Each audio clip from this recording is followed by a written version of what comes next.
आ गई सुनामी हो गई वज्रपात। आ गई सुनामी हो गई वज्रपात। आने को था तो सुखाड़, लेकिन आ गई कम वक्त बाढ़। तो आशा करता हूँ कि आप लोग समझ गए होंगे दोस्तों कि आज का वीडियो किस चीज़ से संबंधित है। तो आज हम लोग जानेंगे आपदा प्रबंधन के बारे में कि आपदा क्या है। खासकर जानेंगे किसके बारे में, तो प्राकृतिक आपदा के बारे में। एक एक प्राकृतिक आपदा के बारे में जानेंगे बहुत ही विस्तृत ढंग से। इससे पहले मैं आप लोगों को ये बताना चाहूँगा कि इसके पहले आपदा प्रबंधन के बारे में एक वीडियो बन चुका है, साथ ही साथ अन्य कई भूगोल का भी वीडियो बन चुका है। तो अगर आप लोगों ने उनको नहीं देखा है तो चैनल के लोगों पर क्लिक कीजिए, छोटा सा मेरा फोटो होगा, फिर से वहाँ पर देखिए मोबाइल के ऊपर स्क्रीन पर जाइए, प्लेलिस्ट है, तो प्लेलिस्ट पर क्लिक कर आप मेरे वीडियो को देख सकते हैं। ठीक, तो चलते हैं आज के टॉपिक पे। तो देखिए आज जानेंगे आपदा प्रबंधन के बारे में, खासकर प्राकृतिक आपदा के बारे में।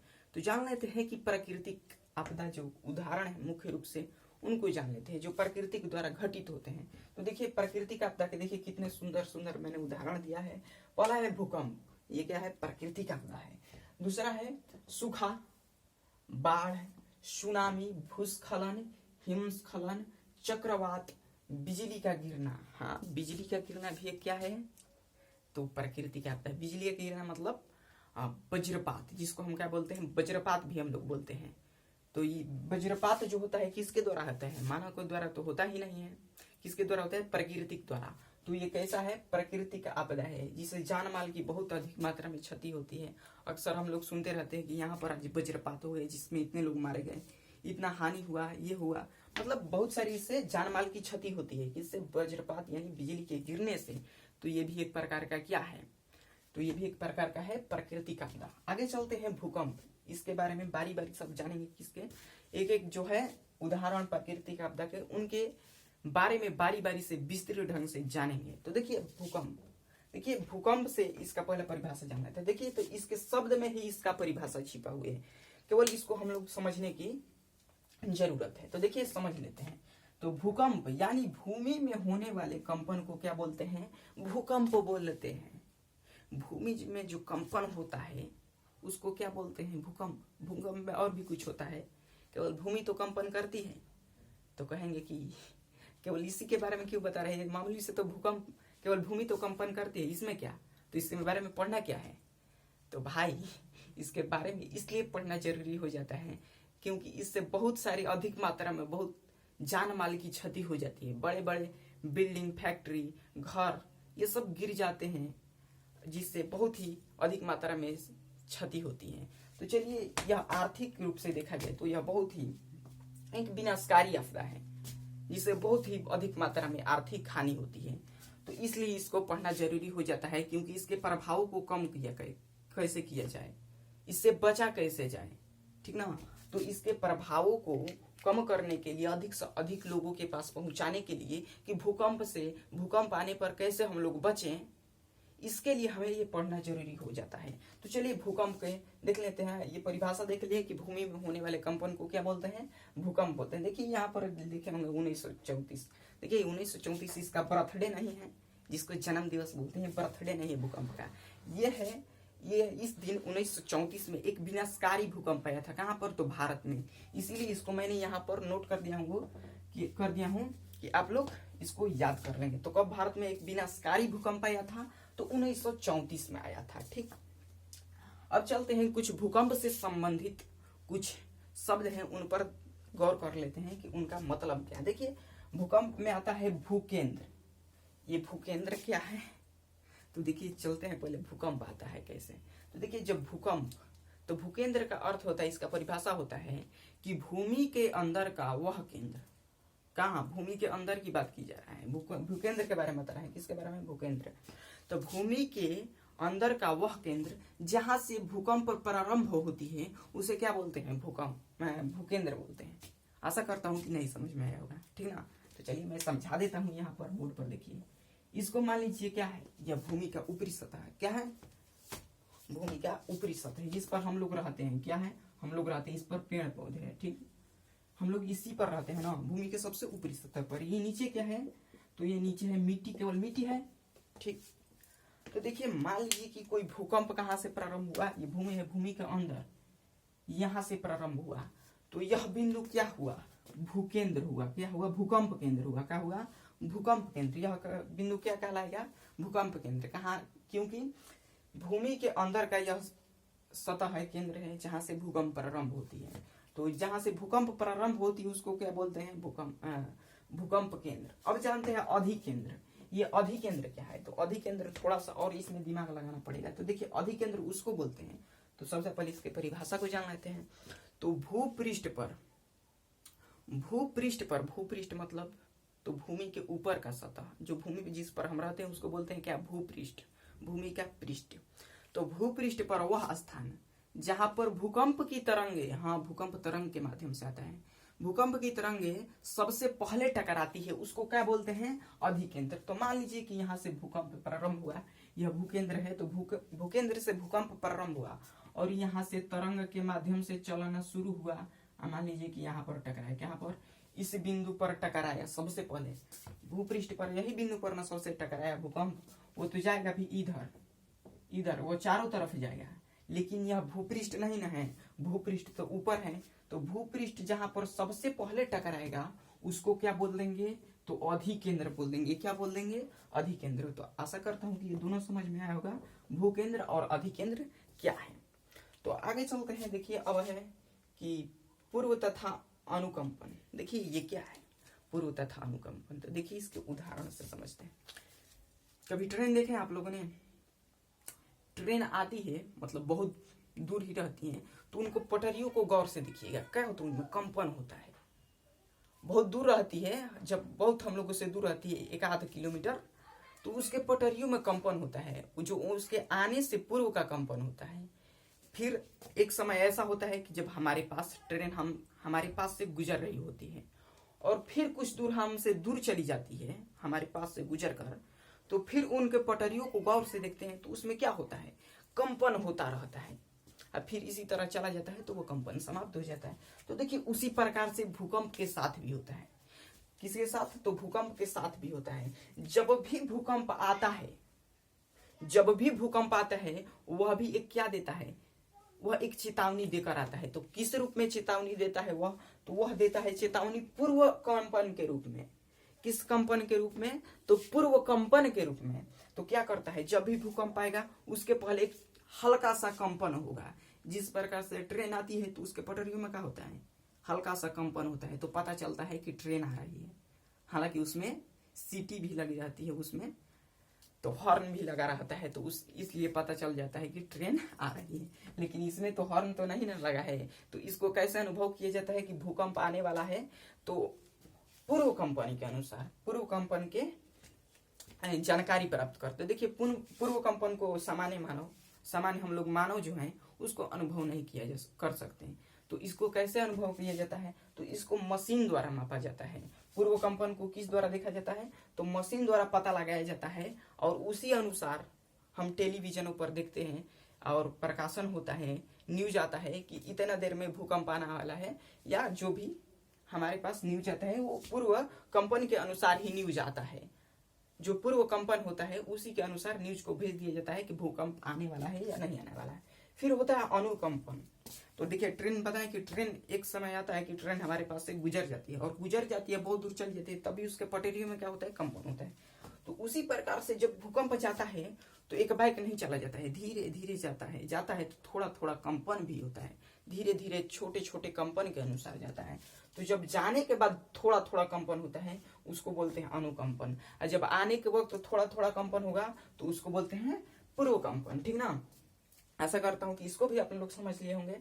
अब चलते हैं, क्या जानते हैं, देखिए भारत को भूकंप प्रभावित क्षेत्र के अनुसार 5 जोनों में बांटा गया है। भारत में देखा जाए कि भूकंप आने के अनुसार, भूकंप प्रभावित क्षेत्र के अनुसार भारत को कितने जोनों में, कितने क्षेत्रों में, तो 5 क्षेत्रों में बांटा गया है। तो देखिए जो 5 क्षेत्र है उसमें सबसे खतरनाक जो होता है, जहां पर अत्यधिक भूकंप आते हैं, वो है कौन, जोन 5। तो जोन 5 में कौन आते हैं, तो देखिए जो है जम्मू कश्मीर है, पर्वतीय क्षेत्र, उत्तराखंड है, या फिर हिमाचल प्रदेश है। तो ये सब जो है इन क्षेत्रों में क्या आता है, भूकंप आने की अधिक संभावना रहती है। सिक्किम हो गया, अरुणाचल प्रदेश हो गया, यानी जो भी पर्वतीय क्षेत्र हैं वहां पर भूकंप अधिक आने की संभावना रहती है, तो इसलिए उनको जोन 5 में रखा जाता है। ठीक, अब देखें जोन 1 है, जोन 2 है, जोन 3 है, जोन 4 है और जोन 5 है। तो जोन 1 में सबसे कम भूकंप आने की संभावना रहती है, जिसमें जोन 1 में दक्षिण के पठारीय क्षेत्र को रखा गया है, जहां पर भूकंप आने की बहुत ही संभावना कम होती है। तो देखिए जितना ही दक्षिण में जाएंगे उतना भूकंप कम होगा। देखिए हो रहा है ना, दक्षिण के पठारी को जोन 1 में रखा गया है, यानी कि यहाँ पर भूकंप की कम संभावना होती है। उत्तर में जाइए, हिमालयी क्षेत्रों में तो जाएंगे उत्तर की तरफ तो भूकंप बढ़ेगा। भारत की बात कर रहा हूँ, ठीक ना। तो भारत को भूकंप प्रभावित के अनुसार कितने जोनों में बांटा गया है, तो 5 जोनों में। देखिए बचने का उपाय, भूकंप से कैसे बचे जा सकता है, तो भूकंप को तो जाहिर सी बात है सबसे पहले कि इसको रोक नहीं सकते, भूकंप को रोक नहीं सकते, ये मानव के हाथ में नहीं है। क्योंकि भूकंप आता है जो पृथ्वी की जो सतह है, पृथ्वी जो प्लेट पर टिकी हुई है, पृथ्वी की जो भूपर पट्टी है या जो भी सागर है वो एक क्या है, तो एक प्लेट पर टिके हुए हैं। और जब प्लेट आपस में टकराते हैं, बहुत सारे प्लेट हैं, और प्लेट जो आपस में टकराते हैं तो उससे भूकंप आती है। तो इनके टकराव को तो मानव रोक नहीं सकता, तो इनको रोका नहीं जा सकता, लेकिन इनके प्रभावों से बचने का प्रयास किया जा सकता है। तो क्या किया जाता है, तो जब भी भूकंप आए हमें वैसे क्षेत्रों से हट जाना चाहिए जहां पर हमें अपने जीवन का खतरा हो, जैसे कि बड़े बड़े बिल्डिंगों के पास से हट जाना चाहिए, क्योंकि उनको धंसने का खतरा रहता है। पेड़ों के पास से हट जाना चाहिए, बिजली के खंभों के पास से हटना चाहिए, और इस प्रकार से हमें बचने का प्रयास करना चाहिए। साथ ही साथ भूकंप प्रभावित क्षेत्र में कैसे भवन का निर्माण करना चाहिए, तो देखिए भूकंप क्षेत्र में जो भवन का निर्माण वो करना चाहिए कैसा, तो वर्गाकार और आयताकार। कैसा, वर्गाकार और आयताकार। ये माने जाते हैं, ये जो भवन होते हैं इस प्रकार के, वो भूकंप रोधी होते हैं। कैसे होते हैं, भूकंप रोधी। भूकंप रोधी भवनों का निर्माण बहुत सारे जो होते हैं, क्या बोलते हैं, पिलर होते हैं ना, उसको बहुत जमीन का अंदर तक गाड़ कर उस तरह भी भूकंप रोधी भवन का निर्माण किया जाता है। तो ये बचने का उपाय है किससे, भूकंप से। देखिए और एक चीज है BSL, तो ये कहेंगे BSL क्या है, तो देखिए ये जो है एक ही नहीं है, ये अलग अलग है। P है, PSL है ना, PSL। देखिए PSL ये अलग अलग है, एक ही नहीं है। PSL ये है भूकंप की तरंग। भूकंप किस माध्यम में आता है, तो तरंग माध्यम में आता है। तो देखिए तरंग माध्यम में जो आता है वो 3 प्रकार की तरंग आती है। कौन कौन, तो तरंग P आता है, तरंग S आता है और तरंग L आता है, ठीक ना। तो अब कहेंगे कि इसमें सबसे खतरनाक कौन होता है, तो देखिए खतरनाक होता है कौन, तो L होता है, तरंग L। और सबसे कमजोर तो वो तरंग P होता है, क्योंकि इसमें सबसे कम क्षति होती है, इसमें अधिक क्षति होती है, ठीक ना। तो इसलिए सबसे जो खतरनाक तरंग है वो L तरंग है। तो आशा करता हूँ कि ये समझ में आया होगा। तो पहले इसका स्क्रीनशॉट ले लीजिए, तब आगे मैं चलता हूँ। तो आइए दोस्तों, अब अगला जो प्राकृतिक आपदा है उनके बारे में जान लेते हैं। तो देखिए अगला जो प्राकृतिक आपदा है वो है सूखा। तो जान लेते हैं कि सूखा क्या होता है या किस स्थिति में आता है। तो देखिए वैसे क्षेत्र, इस एक क्षेत्र को दर्शा रहा है, किसी खास क्षेत्र को, जो भी एक क्षेत्र को है। देखिए वैसे क्षेत्र जहां पर औसत वर्षा से, देखिए जो हर साल की वर्षा होती है उसकी औसत वर्षा से अगर 25% कम या 50 सेमी से कम वर्षा होती है तो उसे सूखा घोषित कर दिया जाता है। देखिए वर्षा जो होती है उसे आमतौर पर किस में, तो सेमी में मापा जाता है। किस में, सेमी में, सेंटीमीटर में। तो देखिए अगर किसी क्षेत्र में 50 सेमी से कम, कितना, तो 50 सेमी से कम वर्षा होगी, या फिर औसत वर्षा से, जितना हर साल औसतन वर्षा होता है, अगर उससे 25% कम वर्षा होगी तो उस क्षेत्र को क्या घोषित कर दिया जाएगा, तो उसको क्या कहा जाएगा, सूखा घोषित कर दिया जाता है। उस क्षेत्र को सूखा कहा जाता है, ठीक ना। कहा जाता है कि उस क्षेत्र में सुखाड़ आ गया है। और क्या 25% हर साल की औसत वर्षा से देखा जाए 25% अगर कम वर्षा होगी तो उसको क्या बोलेंगे, सूखा। या फिर 50 सेमी से कम वर्षा हो उस क्षेत्र को क्या बोलेंगे, सूखा घोषित कर दिया जाता है। देखिए अब जानते हैं कि कब आया था भीषण सूखा भारत में। तो देखिए जो भीषण सुखाड़ आया था वो आया था 1966 में। कब आया था, 1966 में। तो ये भी याद रखना है साथ ही साथ। अब देखते हैं बाढ़ के बारे में, ठीक ना। इसके बचने के उपाय, इसके बचे कैसे इससे, सुखाड़ से। तो देखिए सुखाड़ को पहले बता देता हूँ किससे बचे। तो सुखाड़ से बचने से पहले हम जान लेते हैं कि सुखाड़ आता कैसे है, सुखाड़ क्यों आता है। तो देखिए जाहिर सी बात है कि जब किसी क्षेत्र में पानी की कमी हो जाती है तो उसे क्या बोलते हैं, सूखा घोषित कर दिया जाता है। तो देखिए पानी कैसे आता है, वर्षा के माध्यम से आता है या फिर नदियों के माध्यम से। तो देखिए वर्षा के माध्यम से कैसे आता है, अधिक पेड़ पौधे होंगे किसी क्षेत्र में तो वो क्या करते हैं, बादलों को आकर्षित करते हैं, तो वो उसके माध्यम से वर्षा होती है। तो अधिक से अधिक पेड़ लगाना चाहिए सूखा प्रभावित क्षेत्र में। और भी एक उपाय है कि बाढ़ प्रभावित क्षेत्र को और सूखा प्रभावित क्षेत्र को आपस में जोड़ देना चाहिए, क्योंकि बाढ़ प्रभावित क्षेत्र में जो होती जल की अधिकता हो जाती है, लेकिन अगर वहीं देखिए सूखा प्रभावित क्षेत्र में तो पानी की क्या हो जाता है, अभाव हो जाता है, वहां पर किल्लत हो जाती है पानी की।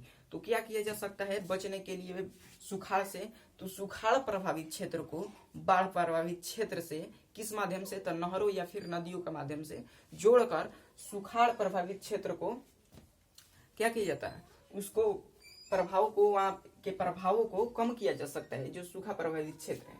आगे चलते हैं बाढ़ के बारे में। बाढ़ जो कि एक बिहार के लिए या फिर कहें भारत के लिए, खासकर तो बिहार के लिए एक अभिशाप ही कहें, क्योंकि हर साल जो कोसी नदी है जिसको बिहार का सो कहा जाता है, उसमें हर साल बाढ़ को तो आना ही आना है। तो चलिए जान लेते हैं बिहार, जो बिहार के जो उत्तर बिहार है वो खासकर बाढ़ से प्रभावित होता है। तो चलिए जान लेते हैं कि बाढ़ कैसे आता है। तो देखिए बाढ़ जो आता है कैसे आता है, तो इसको जान लेते हैं। जब नदियों का जल स्तर मतलब जो जल होता है वो बढ़ने लगता है। तो कैसे बढ़ता है, जब नदियों का जल स्तर अधिक वर्षा या फिर अधिक वर्षा किस माध्यम से, तो अधिक वर्षा के कारण बढ़ता है। किस कारण से, तो अधिक वर्षा या फिर हिमीकरण।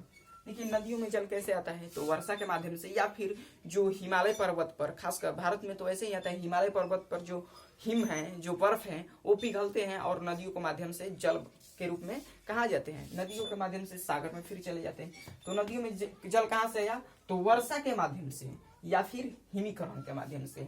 अगर यही जो होता है, वर्षा जो हो गया अधिक हो गया, फिर हिमीकरण अधिक हो गया, तो नदियों के क्या करता है, जल को बढ़ा देता है, नदियों के जल स्तर को बढ़ा देता है।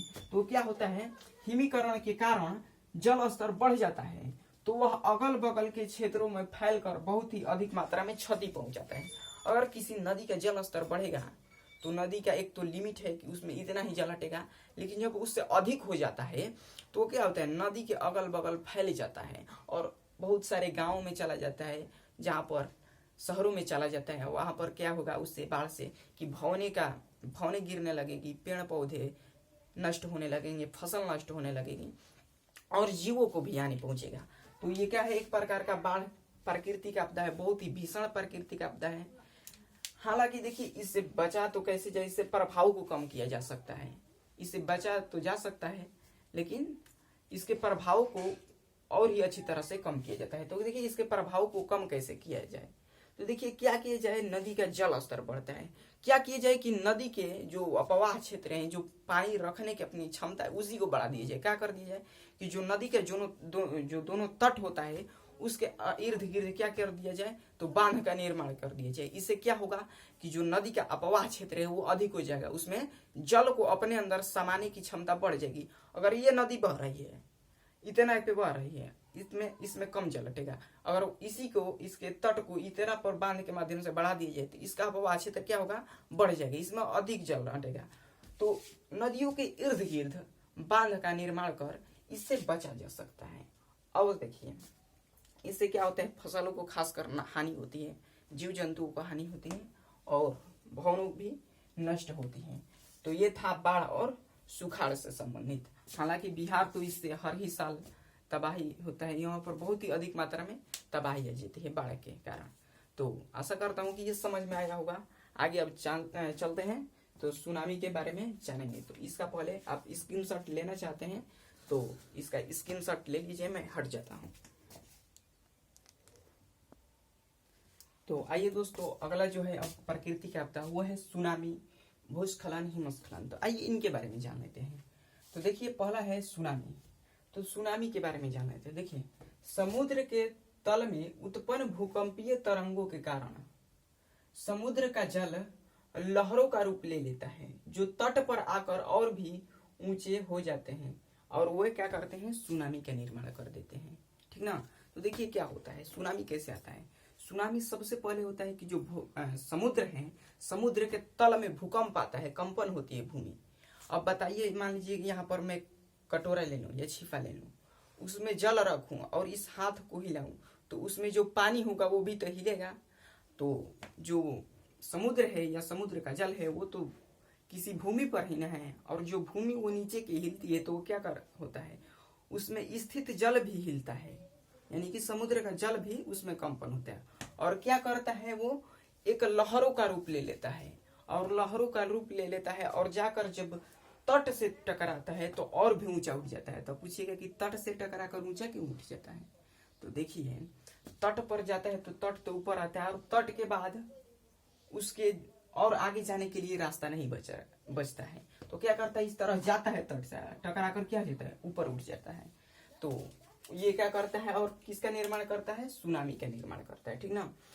तो अब देखिए, ये 2004 है, तो इसमें एक बहुत ही भीषण सुनामी आई थी। तो किस क्षेत्र में, तो बंगाल के खाड़ी वाले क्षेत्र में, जिसमें हमारे देश का सबसे अंतिम दक्षिणतम बिंदु, जिसका नाम है इंदिरा पॉइंट, वो भी डूब गया था। हालांकि अब वो अपने सामान्य स्थिति में आ गया है। तो किस दिन आया था भारत में सबसे बंगाल की खाड़ी में सबसे भीषण भूकंप, तो 26 दिसंबर 2004 को, जिसमें भारत का सबसे दक्षिणतम बिंदु इंदिरा पॉइंट के नाम से जिसे जाना जाता है, वो क्या है, एक द्वीप है। ठीक ना। अंडमान निकोबार समूह का सबसे अंतिम द्वीप है, वो द्वीप है, वो क्या हो गया था, वो डूब गया था, लेकिन वो अब सामान्य स्थिति में आ गया है। तो ये 2004 में आया था। ठीक ना। अब देखिए बचने का उपाय कि सुनामी से कैसे बचा जा सके। तो देखिए, सुनामी से बचने के लिए कंक्रीट के तटबंध द्वारा, कंक्रीट मतलब गिट्टी बालू सीमेंट के जो तट होते हैं, बांध होते हैं, उसको बनाकर हम सुनामी से बच सकते हैं। और कैसे बच सकते हैं, तो देखिए, मैग्रो वन लगाकर या फिर उसके विस्तार कर।